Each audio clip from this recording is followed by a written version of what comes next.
वैकुण्ठ गुणानुवर्णने वैकुण्ठ गुणानुवर्णने। তো পরম যতনে তোহি লভ অধিকার, অর্থাৎ কৃষ্ণ নাম করতে গেলে অধিকার লাগে নাকি? আমরা তো জানতাম কৃষ্ণ নাম যে কেউ করতে পারে, সবার নাম উচ্চারণ সবাই করতে পারে, কিন্তু যদি শুদ্ধ নাম প্রেম নাম যদি উচ্চারণ করতে হয় তাহলে অধিকার লাগবে। সে অধিকারগুলো কি? চারটে অধিকার: দৈন্য দয়া অন্যে মান প্রতিষ্ঠা বর্জন, চারি গুণে গুণী হই করহ কীর্তন। চারটে গুণ লাগবে।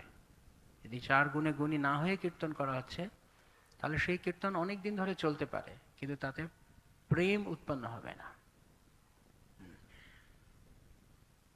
বৃক্ষ যেন কাটিলেহ কিছু না বলয়, শুকাইয়া মইলে কারে পানি না মাগয়। গাছের মতো, গাছ যদি কেউ যদি কেটে দিবে কিছু বলে না, আর যদি জল না দেয় গাছ কখনো নিজে থেকে এসে বলে না আমাকে একটু জল দাও। এটা হচ্ছে সহিষ্ণুতা, বৃক্ষের ন্যায়। আর সর্বদা অন্যকে সম্মান করার। এই প্রসঙ্গে আমার মনে পড়ছে, একবার আমার পরমারাধ্য গুরু মহারাজকে একজন ভক্ত প্রশ্ন করেছিলেন। অনলাইন প্রশ্ন ছিল, কোন এক জায়গা থেকে, বাইরের কোন বিদেশের কেউ একজন। তিনি বলেছিলেন যে গুরু মহারাজ, এই যে ত্রিনাদপি শুনিছেন তররিব সহিষ্ণু না, এই শ্লোক পালন করা অত্যন্ত কঠিন। তো কিভাবে আমরা দৈনন্দিন জীবনে তা অনুশীলন করতে পারি? তো সেই সূত্রে গুরু মহারাজ উত্তর দিয়েছিলেন, এখনো পর্যন্ত আমার এই শ্লোকের উপর আলোচনার বা এই শ্লোকের বিষয়ে যারা বলেন বা যত ইনস্ট্রাকশন, যত উপদেশ শুনেছি, তা আমাদের সবচেয়ে হৃদয় ছুঁয়েছে ওই উত্তরটি। খুব সাবলীল, খুব সরল উত্তর, কিন্তু অত্যন্ত কার্যকরী। তো গুরু মহারাজ বলেছিলেন যে এটা কঠিন কোথায়, আমি তো দেখি এটা সবচেয়ে সহজ, এই শ্লোক পালন করা। তো শুনলে স্বাভাবিকভাবে এটা মনে হবে এই শ্লোক আসলেই অনেক কঠিন। এমনকি বাংলায় কেউ কথাও আছে, একটা চলিত কথা, কেউ কেউ বলে থাকে যে অনেক বৈষ্ণব হওয়ার ইচ্ছা ছিল, কিন্তু এই তৃতীয় শ্লোক থেকে আমি বাদ হয়ে গেলাম। একটা ছড়া আছে, সেই ছড়াটা অনেকে বলে। তো শ্রী গুরুদেব বললেন যে দেখো, তুমি, তোমার কাছে কঠিন মনে হচ্ছে কারণ তুমি স্রোতের বিরুদ্ধে যাচ্ছ। এটা কঠিন। স্রোতের বিরুদ্ধে সাঁতার কাটা সহজ না কঠিন? কঠিন। স্রোত যেদিকে তার বিপরীতে সাঁতার কাটতে গেলে আপনাকে একটা আলাদা বেগ অনুভব করবেন আপনি। তো গুরু মহারাজ বলেছিলেন যে এই উত্তরটি এত চমৎকার ছিল, আমি ভাবলাম আপনাদের সঙ্গে বলি। খুব মানে চমৎকার। গুরু মহারাজ বললেন যে সবাই চায় তুমি সবচেয়ে ছোট হয়ে থাকো, তো তুমি ছোট হচ্ছ না কেন? সবাই চায় সবাই বড় হবে, তুমি ছোট থাকবে, তো তুমি ছোট থাকো।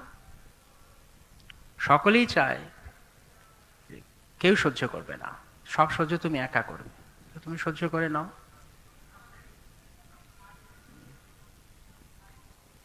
কেউই চায় না তোমাকে সম্মান দিতে, তো তুমি চাও কেন?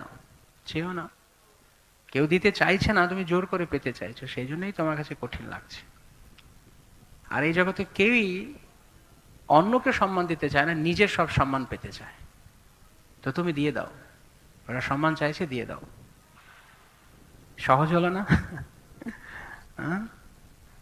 অর্থাৎ এই পৃথিবী যেরকম চাইছে এরকম হয়ে যাও। সবাই চাইছে তুমি ছোট থাকো, ছোটই থাকো। পৃথিবীর বিরুদ্ধে গিয়ে আপনি বড় হতে পারবেন না, অনেক কঠিন। কজনের সাথে সংগ্রাম করে আপনি বড় হবেন? আর সবাই চাইছে সহ্য করতে। অনেক সময় খেয়াল করে দেখবেন যে কিছু কিছু বিষয় আছে যেগুলো না প্রতিবাদ করা যাচ্ছে, না না আপনার ভেতরটাকে আপনি কাউকে বোঝাতে পারছেন, সবচেয়ে ভালো সহ্য করে নেওয়া। যদি এর কোনো সমাধান না থাকে তো সহ্য করে নেওয়া। এটি ভগবত গীতার প্রাথমিক নির্দেশ, তিতিক্ষস্ব ভারত। তোমাকে আমি ভগবত গীতা বলবো, সবে শুরু হলো, 2.2 দ্বিতীয় অধ্যায়ের 14 নম্বর শ্লোক। তোমাকে ভগবত গীতা বলবো, অনেক কিছু বলবো, কিন্তু তার শুরুতেই ভগবান কি বললেন? তিতিক্ষস্য ভারত।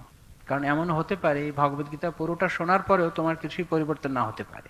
অর্থাৎ তুমি আগের মতোই এখনো যেরকম অধৈর্য হয়ে আছো, এরকম অধৈর্য হয়ে থাকতে পারো। তারপরও তোমার কাছে মনে হতে পারে যে না, এরা আমার আত্মীয় স্বজন।